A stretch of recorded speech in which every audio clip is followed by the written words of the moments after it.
हाणे असां वरी फिफड़ पढ़ंदासीं। फिफड़ मेजर आर्गन आहिनि, लंग्स। तादाद में 2 आहिनि फिफड़ हर माण्हूअ में।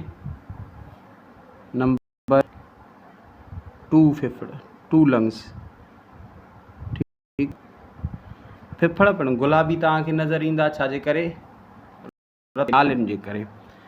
फिफड़ जो मेजर कमु आहे साह खणण वारा आर्गन ऑफ रेस्पायरेशन या आर्गन ऑफ ब्रीदिंग या रेस्पायरेशन।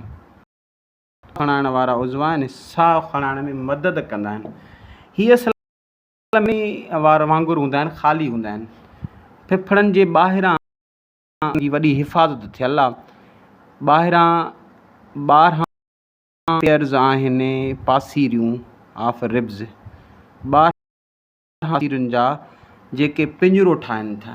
हे बि MCQ जा यादि कंदो। 12 pairs of ribs protect the lungs, protect the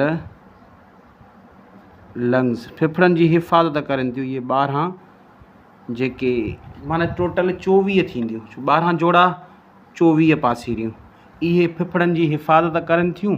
फिफड़ इन में अंदरि रखियल आहिनि। फिफड़नि जो कमु छा आहे? साह खणणु।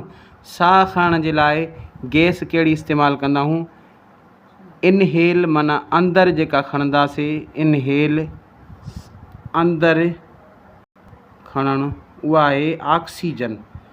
हमेशह यादि रखी छॾियो त साह ऑक्सीजन खां सवाइ ॿी गैस सां नथा खणी सघूं।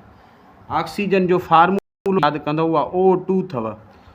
O2 सिंगल O न।